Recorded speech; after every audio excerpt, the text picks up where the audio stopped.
తాకట్లో ఉన్న మీ బంగారాన్ని విడిపించి ఆ రోజు ఆన్లైన్ రేటుకి కొంటాం. Sharma gold company.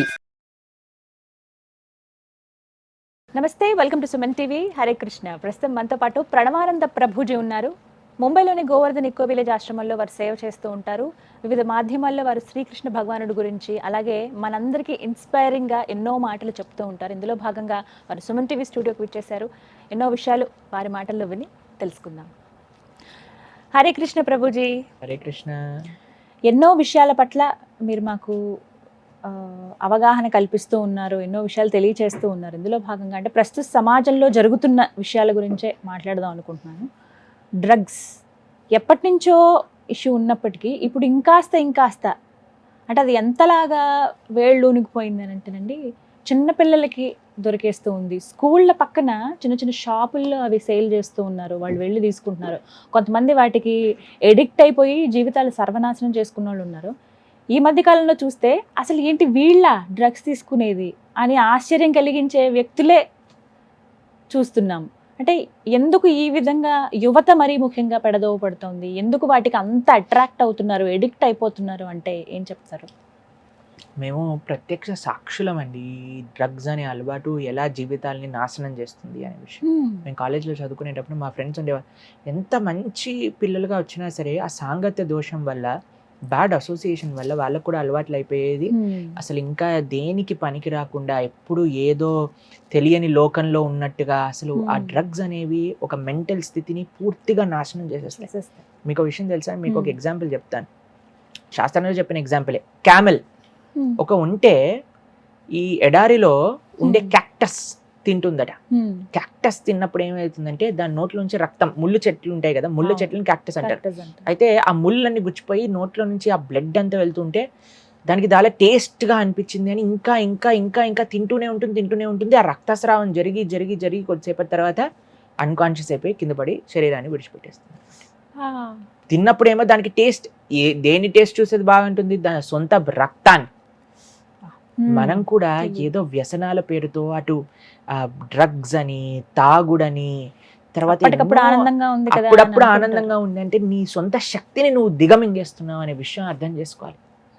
ఈ ప్రస్తుత యువత ఎవరిని ఇన్స్పిరేషన్ గా, వాళ్ళు హీరోలు ఏదో ఇన్ఫ్లుయెన్సర్లు అవి ఇవి అనుకొని తిరిగే వాళ్ళే ఎన్ని తప్పులు చేస్తున్నారు ఈ మధ్య కాలంలో మనం చూస్తూ ఉన్నాం అన్నమాట. కాబట్టి మేము కొన్ని సంవత్సరాల ముందు పెద్ద డ్రగ్ డ్రైవ్ జరిగినప్పుడు ఎంతో మందిని పిలిచి ఇన్వెస్టిగేషన్స్ చేసి పెద్ద పెద్ద సినిమా హీరోలు, పెద్ద హాలీవుడ్ స్టార్స్, బాలీవుడ్ స్టార్స్ పిల్లల్ని కూడా జైల్లో పడేసి, ఎందుకు ఇవన్నీ అంటే మనకి ఒక ల్యాక్ ఆఫ్ ధర్మ, ల్యాక్ ఆఫ్ రెస్పాన్సిబిలిటీ ఉందన్నమాట. ఏ వయసులో పని ఏం చెయ్యాలి? చాలా మంది ఏమంటారు తెలుసా అండి, ఈ వయసులో ఎంజాయ్ చేయకపోతే, ఎంజాయ్మెంట్ అంటే డ్రగ్స్ తీసుకోవటం కాదురా. ఎంజాయ్మెంట్ అంటే ఎవరో అమ్మాయిని తీసుకొని తిప్పటాలు, అబ్బాయిని తీసుకొని తిప్పటాలు కాదు ఎంజాయ్మెంట్ అంటే. అసలు ఏ తల్లిదండ్రులైతే ఈ వయసు ఎంజాయ్మెంట్ కోసము అని పిల్లల్ని ప్రేరేపిస్తున్నారో అటువంటి తల్లిదండ్రులు నానాలి ఫస్ట్. వాళ్ళు సొంతంగా విషాన్ని వాళ్ళ పిల్లలకి పట్టిస్తున్నారు. దానికంటే ఇంకొకటి ఏం చేయట్లేదండి. పిల్లల వయసు మన వైదిక పరంపరలో 25 సంవత్సరాల వరకు ఋషి ఆశ్రమంలో బ్రహ్మచారులుగా ఉండేవారు, చదువుకునేవారు. చదువుకొని అప్పుడు వాళ్ళు వివాహం చేసుకుంటే ఆ గృహస్థ జీవితం అంత బాగుండేది. సుఖ సంతోష డైవర్స్లు వచ్చటం కానీ, అక్రమ సంబంధాలు పెట్టుకోవటాలు కానీ, ఇలా ఒకరినొకరు చంపేసుకోవటాలు, డొమెస్టిక్ వైలెన్స్లు ఇలాంటివన్నీ ఉండేవి కాదండి. ఇది ఇప్పుడు పెద్ద హైప్ అన్నమాట. ఇది ఎంజాయ్ చేయాల్సిన వయసులో ఎంజాయ్ చేయాలి, నాశనం అయిపోతాం ఆ వయసులో ఎంజాయ్ చేస్తాం అంటే అదొక కామన్ విషయం లాగా చూస్తున్నారు. అండ్ తల్లిదండ్రులు, టీచర్స్ దీన్ని నార్మలైజ్ చేయటం అనేది అన్నిటికంటే దురదృష్టవస్థితి. కాబట్టి it's not an age of enjoyment, it's an age of tapasya. అది ఒక డెడికేషన్తో ఉండటం, ఒక సిన్సియారిటీతో, ఒక పర్పస్ కోసం డెడికేట్ అయ్యే వయసు 25 years అయ్యేంత వరకు. దాని తర్వాత ఎప్పుడైతే యూ బికమ్ మెచ్యూర్, పిల్లలకి ఏం తెలుసండి అసలు. ఇప్పుడు 5th class పిల్లలకి, 6th class పిల్లలకి ప్రేమలు అవి ఇవి అని తిరుగుతున్నారు. తెలిసినా మీకు? అసలు నాకు ఒకళ్ళు ఫోన్ చేశారండి. ఫోన్ చేసి, ప్రభుజీ నేను సూసైడ్ చేసుకుంటా. ఎందుకు చేసుకుంటా అంటే నా గర్ల్ ఫ్రెండ్ నాతో బ్రేకప్ చెప్పేసింది. ఎందుకు బ్రేకప్ చెప్పింది అంటే నేను దాన్ని తిట్టాను, తిడితే నాకు బ్రేకప్ చెప్పేయాలా అంటే నేను ఫస్ట్ నువ్వెవడివి తిట్టడానికి? అసలు నీకు ఏం సంబంధం ఉందండి? వాళ్ళ తండ్రికి అర్హత ఉంది, తల్లికి అర్హత ఉంది, తమ్ముడికి కదా. అన్నయ్యకి అర్హత ఉంది, కానీ నువ్వెవడా అసలు తిట్టడానికి? ఫస్ట్ నీతోటి కాదు, అసలు నిన్ను చదువుకోవడానికి పంపించిన మీ తల్లిదండ్రులు ఏమని చెప్పి పంపిస్తున్నారండి పిల్లల్ని? అయ్యా నీకు ఇంజనీరింగ్లో మేము చిన్నప్పటి నుంచి కష్టపడి తిండి తినక ఏదో ఒకటి చేస్తూ మా మా సుఖ సంతోషాలన్నింటినీ సాక్రిఫైస్ చేసి మిమ్మల్ని పెంచి మీకు డబ్బులు కట్టి పంపిస్తుంటే ప్రేమలని, డ్రగ్స్ అని, తాగుళ్ళని తిరగటాలా మనం? మా కళ్ళ ముందండి, మేము ఇంజనీరింగ్ చదివేటప్పుడే అన్నిటికంటే బాధ ఎప్పుడైనా నోటీస్ బోర్డులో పెట్టేవాళ్ళు అనమాట. వీళ్ళు యాక్సిడెంట్లో చనిపోయారు, ఇక్కడికి వెళ్తూ అక్కడికి వెళ్తూ. అక్కడ చెన్నై దగ్గర పాండిచేరి అని ఉండేదన్నమాట. అక్కడ అందరూ వెళ్తూ ఉండేవారు అనమాట, తాగడానికి, తినడానికి, వీకెండ్స్లో ఎంజాయ్ చేయడానికి.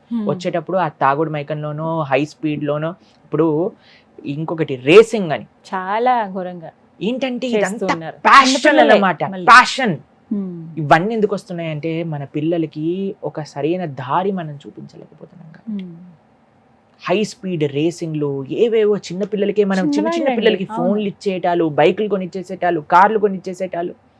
తల్లిదండ్రులు ఒక నిఘా, ఒక విజన్ పెట్టకపోతే, ప్లస్ ఇది ఎంజాయ్ చేయాల్సిన వయసు కాదు. ఎక్కడ రాస్తుంది అసలు ఇది ఎంజాయ్ చేయాల్సిన వయసు అని? ఎక్కడైనా ప్రమాణం ఉందా మనకి?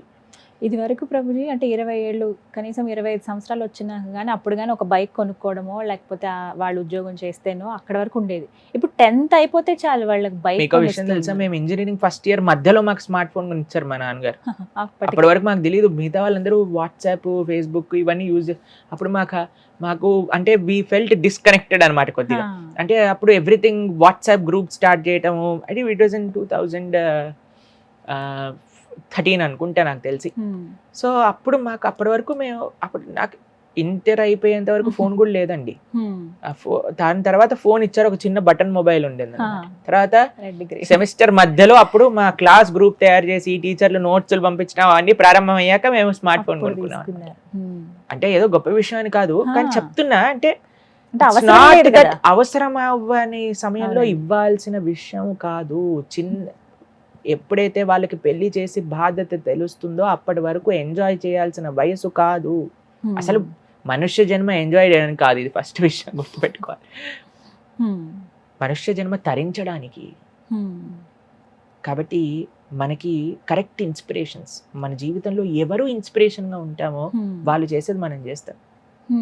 కాబట్టి ఇప్పుడు జనాలకి ఎవరో సినిమా హీరోలని, వాళ్ళని, వీళ్ళని ఎవరినో ఇన్స్పిరేషన్ గా తీసుకొని వాడేం చేస్తే మనం కూడా అదే చేస్తే. ఇప్పుడు చూడండి, మాకు ఏ విషయం తెలుసు అంటే, మేము ఏదైనా యూట్యూబ్ వీడియో ఆన్ చేసాం అనుకోండి, రమ్మీ సర్కిల్ అని ఒకటి వస్తుంది అనమాట. దాన్ని ప్రమోట్ చేసే వాళ్ళు తెలుసా అండి? గుట్కాలు ప్రమోట్ చేసేవాళ్ళు, సిగరెట్లని ప్రమోట్ చేసేవాళ్ళు, ఇలాంటి ప్లస్ వాళ్ళు ఏమంటే ఫాస్ట్ గా చెప్పేస్తారు, this game can be addictable and may cause loss of money, please be careful చెప్పేస్తాడు అనమాట.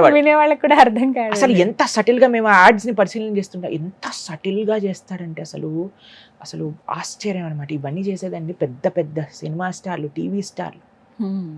డబ్బులకు అమ్ముడిపోయి దేశ ప్రజలందరినీ కూడా ఒక తప్పుడు దోవ పట్టిస్తున్నారు. మాకు ఒక వీడియో పంపించారు, ఒక బాలీవుడ్ హీరోయిన్, ఆవిడకి ఏదో ఇస్తారనమాట తాగమని. ఆవిడ అంటుంది, ఓ ఇందులో షుగర్ ఉంది, నేను తాగను అని చెప్తుంది అనమాట. దాని తర్వాత టీవీ యాడ్స్ కి మాత్రం కోకోకోలా, పెప్సీ వీటన్నిటికీ షుగర్ ఈజ్ వెరీ బ్యాడ్ అని చెప్తుంది ఆవిడ వరకు వచ్చేసరికి. కానీ పెప్సీ, కోకోకోలా వీటన్నిటిని ప్రమోట్ చేస్తారు. కాబట్టి వీలాంటి వాళ్ళని ఐడియల్ గా తీసుకుంటే మనం ఎక్కడికి వెళ్ళాము, ఇంకా జీవితంలో పతనం అయిపోతాం. కానీ అది కాదండి, we should have right goals. ఒక రైట్ ఆదర్శమైన వ్యక్తి మనకు కావాలి జీవితంలో. ఆ ఆదర్శాన్ని చూసుకుంటూ మనకి ఇంకా ఇంకా శక్తి వస్తుంది ఒక మంచి మార్గంలో వెళ్ళడానికి. కాబట్టి నేను ఈ ప్రస్తుత యువత, మన భారతదేశానికి అన్నిటికంటే గొప్ప సంపద ఏంటంటే ప్రస్తుత యువత. ఇంత యువత ఏ రాష్ట్రంలో, ఏ కంట్రీలో లేదట. అటువంటి యువతకి మేము చేతులు జోడించి చేసే ఒక ప్రార్థన, వినయంతో చేసే ప్రార్థన ఏంటి అంటే, జాగ్రత్తగా please have right inspirations in life, please have right association. తల్లిదండ్రులకి ఇంకా కాళ్ళు మొక్కైనా మేము ప్రణామం చేయడానికి రెడీగా ఉన్నాం. పిల్లలకి ఇలాంటి చెడు ఉపదేశాలు చెయ్యకండి. కాబట్టి వాళ్ళందరినీ దేశానికి ప్రయోజకులుగా మార్చండి, మన ధర్మానికి సేవ చేసుకునే వాళ్ళ మార్చండి. అదే అందరి యొక్క ప్రయత్నం అలా ఉండాలి. నిజం ప్రభుజీ, ప్రతి మాట కూడా అక్షర సత్యం, చాలా వాల్యుబుల్. ఇప్పుడు ఉన్నటువంటి జీవితమే వాల్యుబుల్. అందులో యంగర్ జనరేషన్ అనేది చాలా చాలా ఇంపార్టెంట్. మన దేశంలోనే చాలా మంది ఉన్నారు, మనం గొప్పగా చెప్పుకుంటాం కానీ చాలామంది అవగాహన లేక జీవితాలను నాశనం చేసుకుంటున్నారు. చెడు సాంగత్యం అంటారు కదా, మెయిన్ ప్రాబ్లం అక్కడే వస్తుంది. అవన్నీ పక్కన పెట్టి మంచి మాటలు చెప్పే వాళ్ళ దగ్గర ఉండడము, అవి వినడమో చేస్తే ఖచ్చితంగా వాళ్ళ లైఫ్ బాగుంటుంది. చాలా చక్కగా వివరించారు. Thank you Prabhuji. హరే కృష్ణ.